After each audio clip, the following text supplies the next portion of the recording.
What's going on, guys, and welcome back to the channel. November came and went. Cannot believe we are now in the month of December. But before we get into December movies, we got to talk about all the November movies that I watched, rank them, place them on our proper tiers, as we do at the end of every, or beginning of every new month.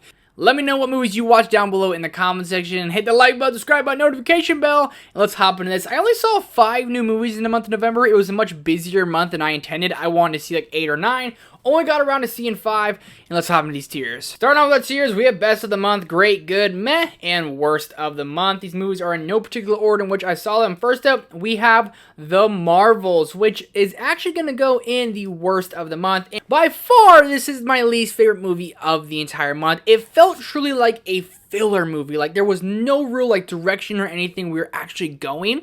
And that was the biggest problem with me going out of this film, was that it felt like it was kind of a waste. What was the point of this? Where were we setting everything up? Obviously, the post-credit scene set up the Young Avengers and everything like that, but what was the point of this movie besides that? I feel like we had a bunch of fluff, a bunch of little side storylines, like, hey, this is what the Marvels have been up to the last couple years, let's throw it in a movie. The biggest compliment I can give this film is Kamala Khan, Miss Marvel, was absolutely the best part about this movie. She's hilarious, has so many jokes and quick hitter one-liners in there.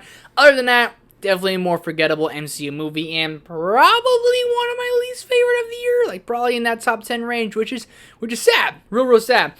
Then we have the holiday slasher, Thanksgiving, which I'm going in the good tier. Now, I think this is a very solid movie, and I think it almost stuck the landing. The biggest gripe I have with this movie was that it was extremely predictable. I pretty much knew who the killer was going to be from a very early point, and when it ended up being that person, I was kind of like, oh, man, you took me out of it just a little bit, but nonetheless, this hits on those slasher vibes that we know and love, kind of like the Scream franchise, that there's a killer out there, who's going to be. There's a little bit of a mystery element, and while I did predict it early on, it still is cool because they always lead you into the direction of, this person might be it, well, that person might be it.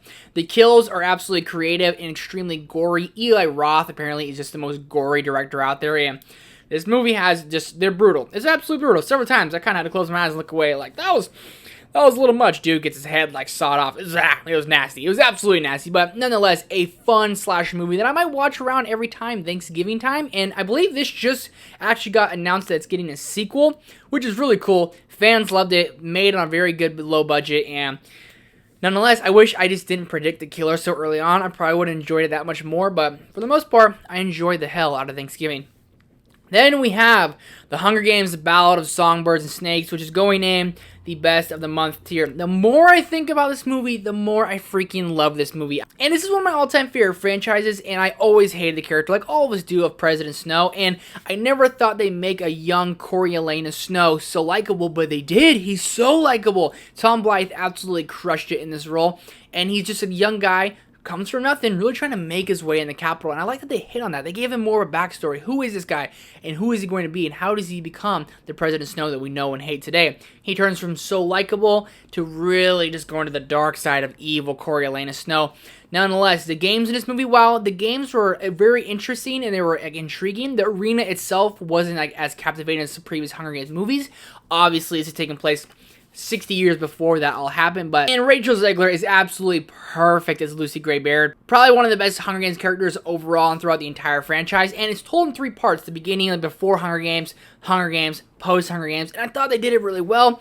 The only gripe I have with this movie is that it is 2 hours and 40 minutes, and at times you can feel that runtime. I feel like after the Hunger Games, it kind of overstayed its welcome just a little bit. I'm fishing for negatives of it. There's not much I didn't like about it. I loved it. I thought it was great. I love the way it told the story. I love the way they kind of really get to see who Coriolanus Snow really is, and I love Rachel Zegler. I really freaking do. Then we have The Killer, David Fincher's newest movie, which I'm going to put in the good tier. I wasn't a huge fan of this movie, but I did enjoy it quite a bit.